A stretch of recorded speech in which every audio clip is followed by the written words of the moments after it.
বন্ধুরা, আপনি কি জানেন বাইকের পিছনের সিট উঁচু হয় কেন? এমন একটি গ্রাম যেখানে প্রায় প্রত্যেকেই তাদের একটি করে কিডনি বিক্রি করে দেয়। জ্বর আসলে আমাদের শীত লাগে কেন, সেটি কি আপনি বলতে পারবেন? আবার এমন কোন প্রাণী যে কিনা টানা 6 দিন পর্যন্ত তার শ্বাস ধরে রাখতে পারে? তো আজকে রহস্য ঘেরা চ্যানেল আপনাদের জন্য এরকমই কিছু অ্যামেজিং ফ্যাক্ট নিয়ে হাজির হয়েছে। তো চলুন বেশি কথা না বাড়িয়ে আজকের ভিডিওটি শুরু করা যাক। Fact number 10। আপনি জেনে হয়তো অবাক হবেন, একটি বিচ্ছু 6 দিন পর্যন্ত তার শ্বাস ধরে রাখতে পারে এবং খাদ্য ছাড়াই সারা বছর বেঁচে থাকতে পারে, প্রায় যে কোনো পৃষ্ঠে আহরণ করতে পারে এবং এটি অতিবেগুনি রশ্মির অধীনে জ্বলতে পারে। Fact number 9। 2016 সালে একজন কিশোর একটি আর্ট গ্যালারির মেঝেতে একজোড়া চশমা রেখেছিল, কিন্তু লোকজন চশমাটিকে একটি আর্ট ইনস্টলেশন ভেবে ভুল করে এবং এটি দেখার জন্য এবং ছবি তোলার জন্য চারপাশে ভিড় লেগে যায়। Fact number 8।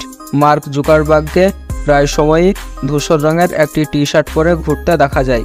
সাদাসিধে ধূসর রঙের এই টি শার্টটি দেখতে খুবই সাধারণ মনে হলেও এই টি শার্টটি ভিরেস নামক একটা কোম্পানি শুধুমাত্র জুকারবার্গের জন্যই তৈরি করে থাকে, যার প্রতি পিসের মূল্য $47, যা ভারতীয় টাকায় প্রায় 3889 টাকার মতো। Fact number 7। আপনি একটু খেয়াল করলে দেখবেন যে যখন আমাদের জ্বর আসে তখন আমাদের শরীরে শীত অনুভূত হয়, কিন্তু এমন কেন হয় সেটি কিন্তু অনেকেই জানেন না। আসলে শীতকালে পরিবেশের তাপমাত্রা আমাদের দেহ থেকে অনেক কম থাকে, যার ফলে আমাদের শীত লাগে। জ্বর হলে শরীরের তাপমাত্রা স্বাভাবিকের চেয়ে অনেক বেড়ে যায়, সেই তুলনায় তখন পরিবেশের তাপমাত্রা থাকে কম। তাই তাপমাত্রার সামঞ্জস্য বজায় রাখতে আমাদের দেহ কিছু পরিমাণ তাপ পরিবেশে ছেড়ে দেয়, এই কারণেই জ্বর হলে আমাদের শীত লাগে। Fact number 6। এটি ইতালির একটি দর্শনীয় স্থান। এলাকাটির অন্যতম আকর্ষণ হলো বিভিন্ন জায়গায় ছড়ানো ছিটানো এই ভূতের আদলে বানানো প্রতিকৃতি। সারা বছরই এই জায়গায় টুরিস্টদের আনাগোনা। Fact number 5। বিড়াল হচ্ছে এমন একটি প্রাণী যাকে প্রায় সকলেই পছন্দ করে। আপনারা হয়তো সকলেই কখনো না কখনো বিড়ালের ডাক শুনেছেন, কিন্তু সব বিড়াল যে মিউ মিউ করে ডাকে কথাটা এরকম নয়।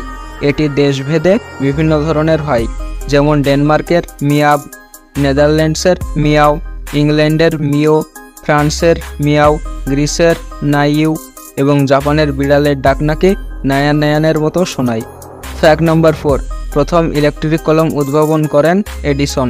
তার উপর ভিত্তি করে তৈরি করা হয় এই যুগের ট্যাটু মেশিন। তখনকার সময়ে সেকেন্ডে 60টি ছিদ্র করতে পারত কলমটি। Fact number 3। আফগানিস্তানে এমন একটি গ্রাম আছে যেখানে প্রায় প্রত্যেকেই তাদের একটি করে কিডনি বিক্রি করেছে। প্রথাটি সেখানে এতটাই প্রচলিত যে জায়গাটির ডাকনাম হয়েছে কিডনি ভিলেজ। Fact number 2।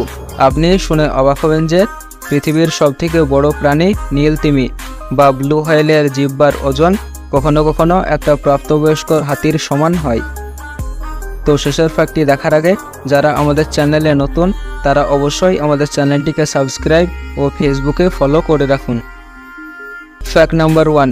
আমরা দৈনন্দিন জীবনে এমন অনেক কিছুই দেখি যেগুলোর কারণ খুঁজে পাই না, অথচ সেগুলো নিয়ে মনে অনেক প্রশ্ন জাগে। তেমনি একটি স্পোর্টস বাইকগুলোর পিছনের উঁচু সিট। নিশ্চয়ই আপনার মাথাতেও এই প্রশ্নটি ঘোরাফেরা করেছে। আসলে স্পোর্টস বাইকগুলোর পিছনের সিট উঁচু করার পেছনে বেশ কয়েকটি কারণ থাকে। আসলে কোম্পানির তরফে যখনই কোনো কিছু ডিজাইন বা আকার করা হয় এর পেছনে একাধিক কারণ থাকে। জানিয়ে রাখি, বাইকের পিছনের সিটকে পিলিয়ন সিট বলা হয়। আসলে সাধারণ বাইকের থেকে স্পোর্টস বাইকগুলোর ক্ষমতা অনেক বেশি এবং তাদের সমতা বজায় রাখার জন্যই এমনটা করা হয়। যদি স্পোর্টস বাইকগুলোর সিট সাধারণ বাইকের মতো বানানো হয় তাহলে আগে ও পিছনের টায়ারের খুব বেশি দূরত্ব থাকবে না, যে কারণে চালানোর সময় বাইকের ব্যালেন্স বিগড়ে যাওয়ার চান্স অনেকটাই বেড়ে যাবে এবং বড় দুর্ঘটনাও ঘটতে পারে। এছাড়াও এর সিট উঁচু করার আরও একটি কারণ হলো যে যাতে টায়ার ও সিটের গ্যাপ থাকে। যেহেতু বাইক দুজন বসার জন্য বানানো হয়, সুতরাং পিছনে বসা ব্যক্তিরও নিরাপত্তার কথা ভেবেই পিছনের সিট উঁচু রাখা হয়। আসলে স্পোর্টস বাইকগুলোর চেন সর্বদা খোলামেলা থাকে, এই ক্ষেত্রে সিট নিচু করা হলে পিছনে বসা ব্যক্তির পা চেনে লেগে গিয়ে বড়সড় বিপদ ঘটতে পারে। এছাড়াও দেখা গিয়েছে যে সকল বাইকের পিছনের সিট উঁচু তাদের অ্যারোডাইনামিক খুব ভালো হয়। আসলে এই ধরনের আকৃতি গাড়ির ব্যালেন্স খুব সুন্দরভাবে বজায় থাকে।